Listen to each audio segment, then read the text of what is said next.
Merhaba arkadaşlar. Bu akşam yeni bir konuyla karşınızdayım. Bu akşamki konumuz Bursaspor ve Ahmetspor'un yıllardır süren gerginliği. Gündemde seçim tartışmaları varken başörtüsü ve bir sanatçının vahşice katledilmesi konuşulurken neden Bursaspor ve Ahmetspor gerginliği diye sorabilirsiniz. Ben bu konunun önümüzdeki günlerde de devam edeceğinin kanaatindeyim. Diyarbakır politik bir kent ve politik bir kitle. Bu kitleyi az da olsa o kimliğinden koparmak isterseniz sizin de başvurabileceğiniz en etkili araç herhalde futbol olacaktır. Futbol tarihsel olarak egemenler tarafından bir araç ve bir eğlence aracı olarak kullanılmıştır. Bastırılmak isteyen kentin bu politik kimliği taraftarlar arasında ve tribünlerde kendine daha güçlü bir şekilde yer buldu. Bu güçlü şekli taraftarların attığı sloganlarda, astıkları pankartlarda rahatlıkla görebiliriz.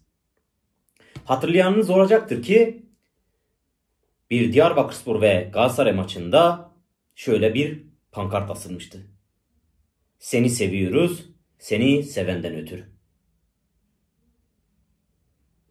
Franco futbolu uyku tulumuna benzetiyor. Uyku tulumu ne kadar geniş ve büyük olursa içine o kadar insan sığabilecek.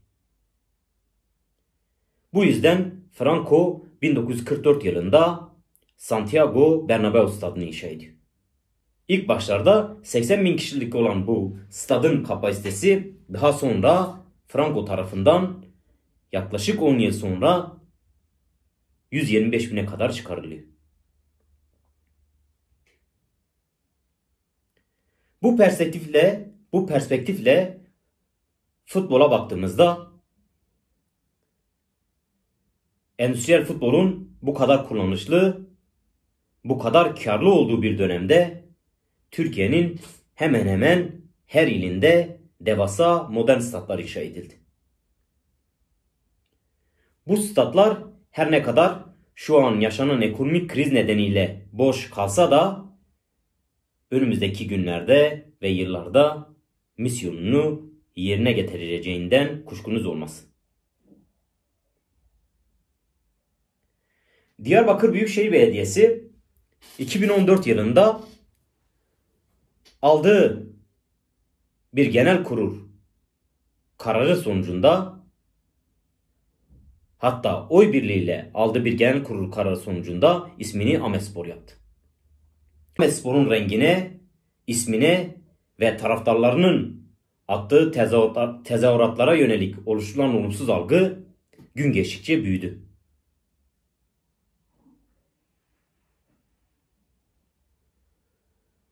Gün geçtikçe büyüyen bu olumsuz algıdan Ahmetspor yönetimi nasibini aldı. Kürt illerinde her seferinde yaşanan operasyonlar ve çatışmalardan etkilenen Ahmetspor yönetimi ve futbolcularının çıktığı her deplasman maçı birer milli maç havasına sokuluyordu. Milli maç havasına sokulan bu deplasman maçlarında Ahmetspor taraftarları, yöneticileri ve futbolcuları ayrımcılığa uğruyor ve şiddete maruz kalıyorlardı. Ankara-Gücü maçında birçok yöneticileri dövüldü ve tribünden atıldı. Yöneticilerinin kiminin kaşı patladı, kiminin gözü şişti, kiminin de burnu kırıldı. Keza aynı şekilde Sakaryaspor deplasmanında maç başlamadan önce oyunculara askeri operasyonların görüntüleri izletildi. Mustafa Yıldız Doğan'ın Türkem şarkısı çaldırıldı.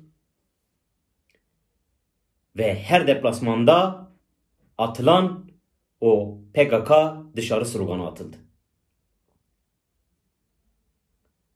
Daha sonra Sivas Belediyespor deplasmanına giden Ahmetspor ve Ahmetspor'un oyuncuları ve yönetimi kendine kocaman bir şehirde bir gece kalabilecek bir otel bulamadı. Hiçbir otel Ahmetspor oyuncularını ve yönetimini almadı. Takım daha sonra şehirden 35 kilometre uzaklıkta olan bir yerde konaklamak zorunda kaldı. Ahmetspor Keçiören-Gücü maçında Ahmetspor'un attığı tezahüratlar ideolojik propaganda sayıldığı için takımın 3 puanı silindi. Ahmetspor ve Bursaspor maçından sonra tweet atan takımın en önemli oyuncusu Deniz Naki TFF tarafından 12 maçla cezalandırıldı. Daha sonra bu davayı aleyhine taşıyan Naki haklı bulundu, Türkiye ise haksız bulundu.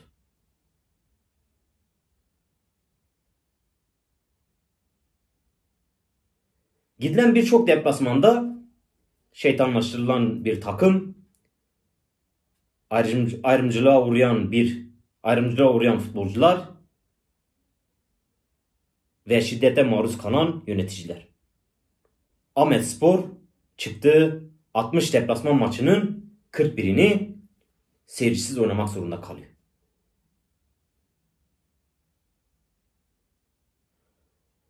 Ahmetspor her deplasmanda şeytanlaştırılıyor. Şeytana taş ya da gol atan her futbolcu asker selamı veriyordu. Asker selamı daha sonra bu futbolcular arasında birer ritüele dönüştü. Spesifik bir örnek vermek gerekirse bu asker selamını veren ünlü oyunculardan bir tanesi de Semih Şentürk'tü. Semih Şentürk verdiği asker selamından sonra askerliği bedelli yaptığı ortaya çıktı. Şentürk daha sonra yaptığı açıklama ile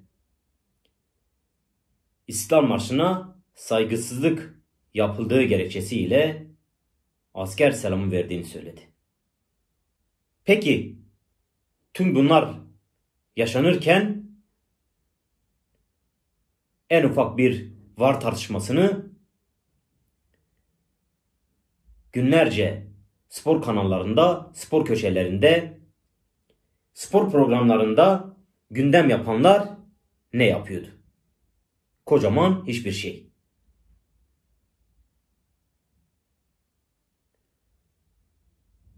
Birkaç alternatif yazar ve gazetenin dışında bu ayrımcılığı ve şiddeti gören ne oldu ne de yazdı.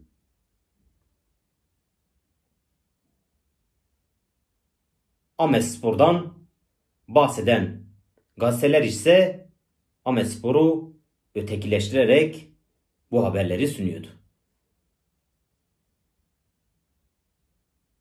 Peki tüm bunlar yaşanırken Ahmetspor oyuncuları ve yönetimi ne yapıyordu?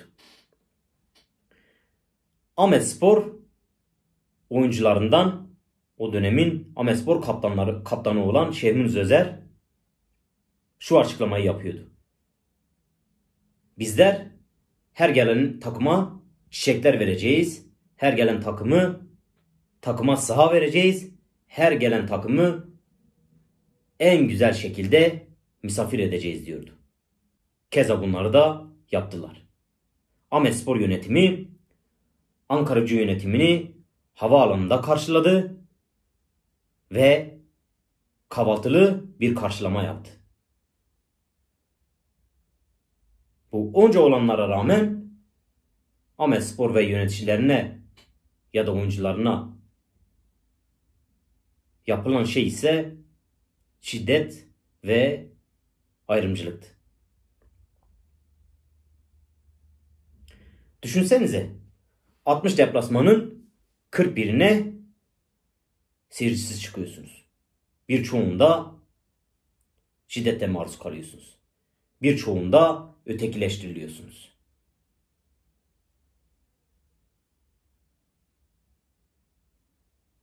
Her gittiğiniz deplasman maçlarında sizi örgütle özdeşleştiriliyor. özdeşleştiriyorlar. Sonra dönüp kendinize bu soru soruyorsunuz. Biz de bu ülkenin takımı değil miyiz? Neden kimse bu yapılanlar konusunda yeteri kadar ses vermiyor? En son 10 gün önce Ahmetspor ve Bursaspor arasında yaşanan gerginliğe baktığımızda bu gerginliğin perde arkasında bu saydığımız nedenler var. Bu nedenler yeteri kadar konuşulmadığı için, tartışılmadığı için ve kolektif bir tepki verilmediği için önümüzdeki süreçte de bu tarz tartışmaların ve saldırıların devam edeceğinin kanaatindeyim.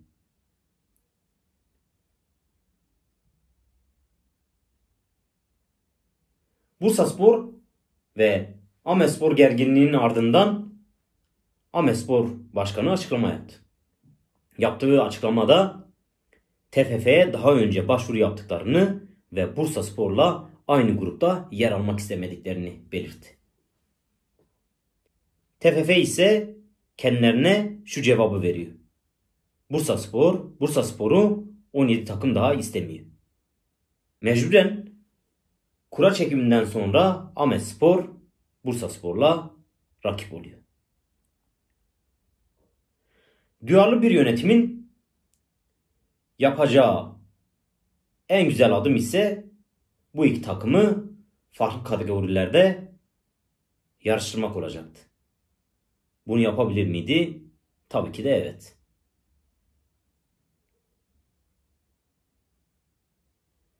Ahmetspor, Bursaspor gerginliğinden sonra Afyonspor'un deplasmanına gidiyor.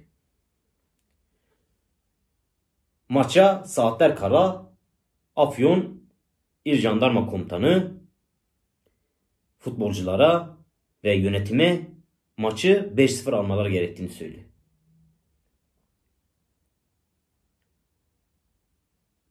Bu İl Jandarma Komutanı bir kamu görevlisi. Her iki takıma da eşit şartlarda yaklaşmak zorunda.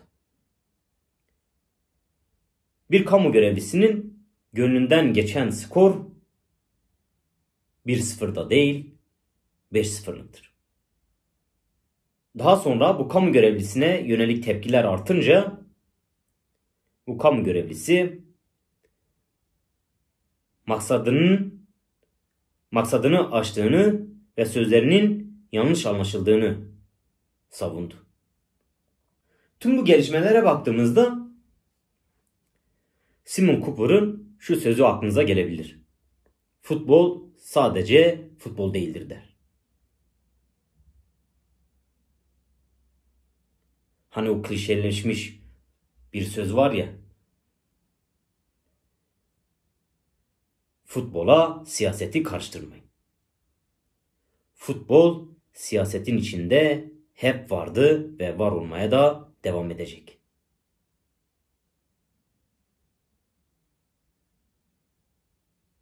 Futbolun elbette ki güzel yanları da vardır. Basit bir örnek vermek gerekirse 2011 yılındaki Van depremine gidebiliriz. O dönemde çarşı grubu o soğuk havada bütün üstlerini çıkarıp sahaya atmışlardı. Siz orada üşüyorsunuz, biz de burada üşüyoruz demişlerdi. Bir de futbolun kötü yanı vardır.